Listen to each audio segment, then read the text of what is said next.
Assalamualaikum warahmatullahi wabarakatuh. Kembali lagi dengan saya Ibu Propana Aulia Husna. Nah, di video kali ini kita akan bahas tentang harmonisasi hak dan kewajiban asasi manusia dalam perspektif Pancasila. Harmonisasi itu artinya keseimbangan. Jadi, yang kita bahas adalah keseimbangan antara hak dan kewajiban asasi manusia dalam perspektif Pancasila. Nah, jadi video pembelajaran tentang harmonisasi hak asasi manusia dengan kewajiban asasi manusia itu akan terbagi menjadi 3 video supaya durasinya tidak terlalu panjang. Nah, di video yang pertama ini kita akan bahas tentang konsep hak dan kewajiban asasi manusia. Yang pertama tentang hak asasi manusia. Sebenarnya apa sih yang dimaksud dengan hak asasi manusia? Nah, kita tuh harus tahu dulu apa yang dimaksud dengan hak asasi manusia, baru kita bisa berbicara tentang hak asasi manusia. Hak asasi manusia merupakan hak yang melekat pada diri seseorang sejak ia dilahirkan, dan hak tersebut tidak dapat diganggu-gugat. Nah, jadi manusia itu sudah mempunyai hak asasi manusia sejak ia dilahirkan, bahkan sejak ia masih di dalam kandungan pun ia sudah mempunyai hak asasi manusia. Itulah kenapa ketika ada orang yang melakukan aborsi, orang tersebut dapat dijatuhi hukuman karena telah melanggar hak asasi manusia orang lain. HAM ini harus dilindungi, dihormati, dipertahankan, dan tidak boleh diabaikan, dikurangi, atau dirampas oleh siapapun. Nah, karena HAM ini harus dihormati, oleh karena itu ada yang namanya kewajiban asasi manusia. Jadi, kita bukan hanya punya hak asasi manusia, tetapi kita juga punya yang namanya kewajiban asasi manusia. Hak asasi manusia juga harus dilindungi. Nah, karena hak asasi manusia harus dilindungi, pemerintah membuat sebuah peraturan untuk melindungi hak asasi manusia, yaitu tercantum dalam pasal 28 Undang-Undang Dasar Negara Republik Indonesia tahun 1945, yang kemudian diatur lebih lanjut dalam Undang-Undang Nomor 39 tahun 1999 tentang hak asasi manusia. Kalau ditanya ada nggak undang-undang tentang hak asasi manusia? Jawabannya ada, yaitu Undang-Undang Nomor 39 Tahun 1999 tentang hak asasi manusia.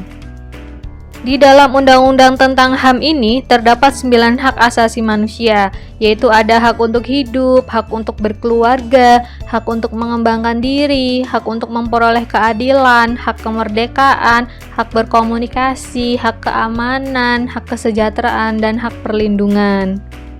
Kesembilan hak tadi itu dikategorikan menjadi beberapa kategori, di antaranya yang pertama ada hak asasi sipil, seperti hak untuk hidup, hak untuk tidak disiksa, kemudian kebebasan mengeluarkan pendapat. Jadi kita bebas ya untuk mengeluarkan pendapat, tapi tetap memperhatikan nilai dan norma yang berlaku di masyarakat. Kemudian kebebasan untuk memilih, memeluk dan menjalankan agama dan kepercayaan.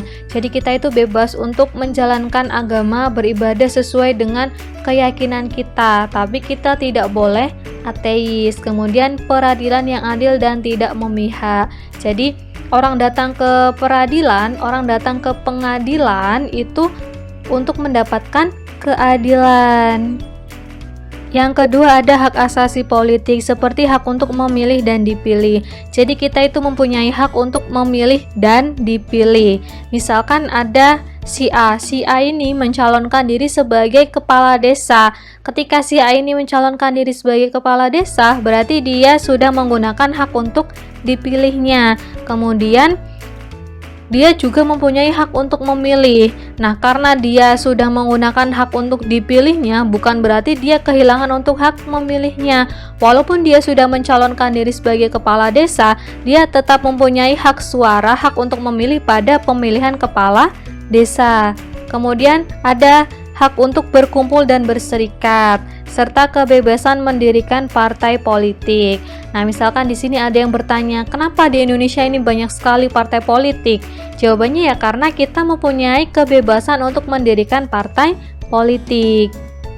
Yang ketiga ada hak asasi ekonomi, meliputi kebebasan memilih pekerjaan dan mengumpulkan kekayaan. Jadi kita itu bebas untuk memilih pekerjaan sesuai dengan kehendak kita, sesuai dengan passion kita. Kemudian kita juga punya hak atas standar hidup yang layak, kemudian hak atas perumahan. Nah, karena kita ini mempunyai hak atas perumahan, pemerintah itu mewujudkannya dengan cara memberikan subsidi perumahan. Nah, misalkan ketika kalian sedang jalan-jalan, kemudian kalian melihat sebuah pamflet, di situ bertuliskan perumahan bersubsidi. Nah, itu berarti perumahannya mendapatkan subsidi atau bantuan dari pemerintah. Itu sebagai wujud hak atas perumahan kita.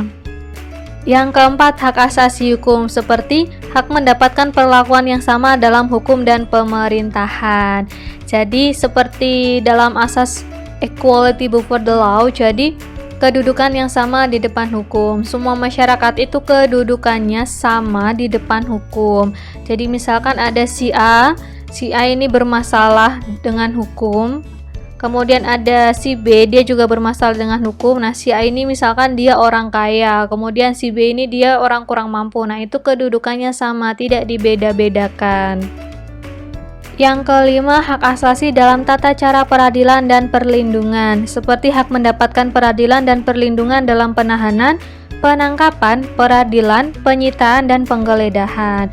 Nah, jadi misalkan ada seseorang dia terlibat sebuah kasus. Nah, walaupun dia terlibat sebuah kasus, dia tetap mendapatkan hak asasinya. Misalkan ketika polisi akan melakukan penahanan, itu ada surat tugasnya, kemudian ada SOP-nya, tidak semena-mena.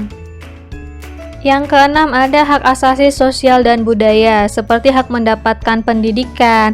Nah, hak mendapatkan pendidikan ini oleh pemerintah diwujudkan dengan cara memberikan beasiswa kepada para pelajar dan juga pada para mahasiswa. Kemudian hak untuk mendapatkan kesehatan, nah, oleh pemerintah diwujudkan dengan cara memberikan kartu Indonesia Sehat atau mungkin BPJS dan sebagainya. Kemudian berpartisipasi dalam kebudayaan. Nah, biasanya di daerah-daerah setiap tahun itu ada yang namanya pameran kebudayaan. Nah, itu sebagai wujud partisipasi dalam kebudayaan. Kemudian hak mendapatkan perlindungan terhadap karya cipta. Nah, misalkan kalian punya sebuah karya kalian itu berhak untuk mendapatkan perlindungan dengan cara mendaftarkan karya kalian. HAM ini ada ciri-ciri khususnya, apa saja? Yang pertama, hakiki. Hakiki yaitu ada pada diri manusia sebagai makhluk Tuhan. Kemudian universal. Universal itu berlaku untuk semua orang tanpa memandang perbedaan. Yang ketiga, permanen. Permanen itu tidak dapat dicabut selama manusia itu masih hidup. Yang keempat, tidak dapat dibagi. Semua orang itu berhak mendapatkan hak sipil, ekonomi, sosial, dan budaya. Selain mempunyai hak, kita juga mempunyai kewajiban. Nah, apa bedanya hak asasi manusia dengan kewajiban asasi manusia? Hak asasi manusia merupakan sesuatu yang harus didapatkan oleh seseorang. Kalau kewajiban asasi manusia itu merupakan sesuatu yang harus dilaksanakan oleh seseorang dengan penuh tanggung jawab. Jadi kalau hak itu sesuatu yang harus didapatkan, kalau kewajiban itu sesuatu yang harus dilaksanakan. Lalu apa kaitannya hak asasi manusia dengan kewajiban asasi manusia? Tujuan kewajiban asasi manusia adalah untuk menghormati, menjamin, dan melindungi hak asasi manusia. Kenapa harus ada kewajiban asasi manusia? Nah, kewajiban asasi manusia ini sebagai pembatas atas hak asasi manusia supaya tidak memunculkan egoisme manusia. Hak asasi manusia dengan kewajiban asasi manusia itu merupakan dua hal yang saling berkaitan dan mempunyai hubungan kausalitas atau hubungan sebab akibat. Karena kita melaksanakan kewajiban kita bisa mendapatkan hak kita. Jangan pernah menuntut hak kalau kita belum melaksanakan kewajiban. Jadi antara hak dan kewajiban itu harus seimbang, harus harmonis.